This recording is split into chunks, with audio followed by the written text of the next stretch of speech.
did you get tickets to the Tampon 200? Well, we pulled some strings and we got some good seats.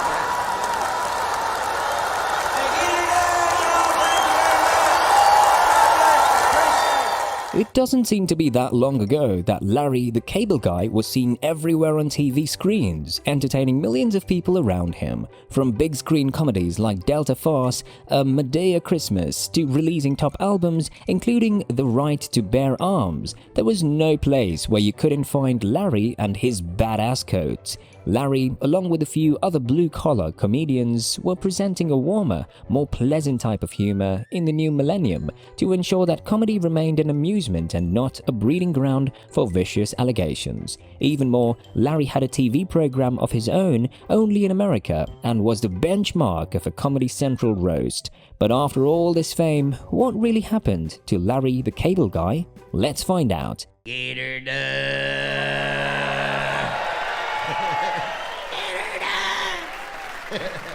Daniel Lawrence Whitney, who famously is known as Larry the Cable Guy, was born in Pawnee City, Nebraska, and grew up in an agricultural and ranching community. After graduating from high school, he entered the University of Nebraska to study radio and television communications. He attributes most of his motivation for his comic career to his time in college. He first began his career as a stand-up comedian in the early 1990s. After a string of successful performances at clubs and open mic nights, he moved to Florida, where he gained local notoriety for his unique brand of comedy. His big break came in 2000 when he appeared on the nationally syndicated radio show, The Bob and Tom Show. His popularity quickly spread, leading to appearances on many other shows and eventually his own sitcom, Blue Collar TV, in 2004. Since then, Larry has become one of the most popular comedians in the world, with various stand-up tours and movie roles. I'll be honest, I never in a million years ever thought of doing it on stage. Right. It just happened. I was at a comedy club in Sarasota, and my buddy Les McCurdy put Larry the Cable Guy, a.k.a. Dan Whitney, which is my real name. And after his start as a stand-up comedian, he gained more popularity for his Cable Guy acting, where he used a redneck appearance with a southern accent. To remain accustomed to his character as the Cable Guy, Larry used to maintain his accent offstage as well. Based on this comedy act expression, he also released his autobiography, Get Our Done. Not only that, Lord I Apologize was his first comedy album, which was released in 2001. 4 years later, he released his second comedy album, which was by the name The Right to Bear Arms. In 2007, he released his third comedy album. He commenced working in the History Channel travelogue series Only in America with Larry the Cable Guy in 2011, and as a result of the project, he was the first on-air personality from a non-news crew to be granted access to the War Room. He is also well known for his voice acting, particularly for the role of Mater in the Cars film series. Mater's Junkyard Jamboree is a land that Disneyland opened as a section of its Cars Land theme park in 2012. On almost all of the occasions that Mater has appeared, he has provided the voice for the character. Boxed hamburger dinners are among the food products that bear the Larry the Cable Guy brand. For that, the Get Our Done Foundation receives a portion of its revenue. In 2011, Larry starred in an American History Channel show called Only in America with Larry the Cable Guy. As a requirement for the show, Larry had to travel all across America to let people be aware of the interesting wildlife that needed to be explored by the world. The show, which was hosted by the comedian Larry the Cable Guy, was an attempt to showcase the culture of small-town America. The show focused on a variety of topics, from the quirks of small-town life to the history of the region. It ran for 3 seasons from 2011 to 2013. It was in 2013 that Larry decided to walk out of this hit travelogue series, and there were 2 reasons for it. The first one, as Larry claimed, was due to creative differences with the network, as he wanted to pursue more creative freedom with his projects. The network was looking to move in a different direction, which ultimately led to his decision to part ways. It was what Larry claimed as nasty or disgusting when he was asked to clean a portable toilet at a music festival in Bethlehem, Pennsylvania. The second reason for Larry walking away from Only in America with Larry the Cable Guy was due to his family. Because of the show's requirement for traveling a lot, that, too, with a career as a comedian, he wasn't able to spend time with his wife or children. He was traveling for at least 6 days a week. His children, who were at the stage of starting school, needed their father's attention as well. I mean, for years, I got 4 hours of sleep, 4.5 hours of sleep for years. But it all culminated into something that turns out to be what it is. So, I mean, it's just amazing how that works. He chose his family over this show, which resulted in him seeing almost an end on small screens, although not complete immediately. On the opposite side to Larry leaving the show, only in America with Larry the Cable Guy also didn't remain the same without the actual cable guy. The show ended with the audience losing interest without Larry. But despite this, the audience still wanted to know his whereabouts and what their favorite character was up to now.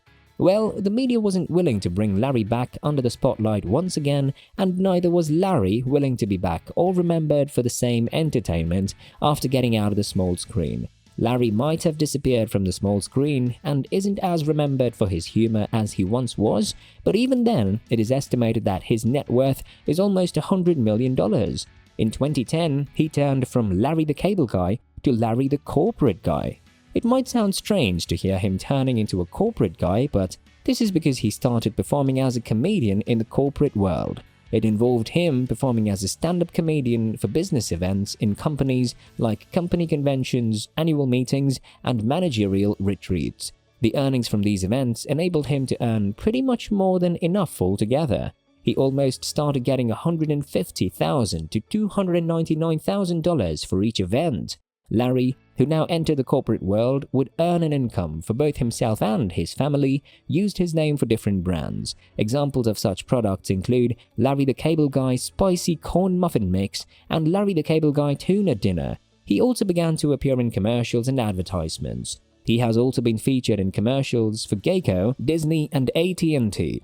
Even though Larry isn't now so well known for his humor as that performed in Health Inspector or Witness Protection, he is still making movies. This time, he is using modern platforms like streaming services as required by the new era itself and not like theaters as before. He performed as The Rock in Tooth Fairy 2 and Arnold Schwarzenegger in Jingle All the Way 2. He got back with his old blue-collar comedy co-worker Jeff Foxworthy for a Netflix movie, We Have Been Thinking. Although Larry isn't the same Larry as the world first knew of him, he is still out there on the field as an inspiration to people who think of ways to earn after exiting the limelight and fame. Throughout his career, Larry the Cable Guy has portrayed a steadfast expression of philanthropy. In addition to generous donations to PGA Tours' Wounded Warrior program and the Salvation Army, he has also made contributions towards numerous organizations, including the PGA Tour's Red Cross Fund, as well as those belonging to its respective partner USO. From the cable guy to being the corporate guy, we might not be shocked to hear of Larry as a charity guy. Even after exiting the spotlight, Larry was able to earn quite a handsome amount. Larry, being very down-to-earth, still makes contributions to charity. This includes donations made to his hometown of Pawnee City, Nebraska, and his old high school. He supports the cause wherever the charity is needed and doesn't hesitate in contributing for the cause of humanity. He's also one of the major contributors of Arnold Palmer Hospital for Children and its International Hip Dysplasia Institute since 2007. In 2007, his son Wyatt Whitney was born with a disorder in the same hospital and was completely cured by the doctors. Afterward, Larry silently contributed a handsome amount to the same hospital, which he earned as a celebrity appearance in a show called Are You Smarter Than a Fifth Grader?, specifically for his donation. In 2010, he was able to donate $5 million to the hospital wing, which is now known as the Wyatt Whitney Wing. He, along with his wife Cara, founded the Get Art Done Foundation, an organization that pursues charitable efforts primarily in support of youth and veteran needs with a solid commitment to enhancing their lives through assistance. Through these actions, Larry demonstrates his dedication not only towards helping others, but also impressing upon them the importance of generosity in this world. Larry the Cable Guy's contributions to the field of comedy and philanthropy will never be forgotten. His hilarious act has delighted innumerable audiences worldwide, while his generous donations have had a profound effect on countless lives. He remains an inspiration for all who seek to make positive contributions towards entertainment and charitable causes alike. His merits will always be cherished.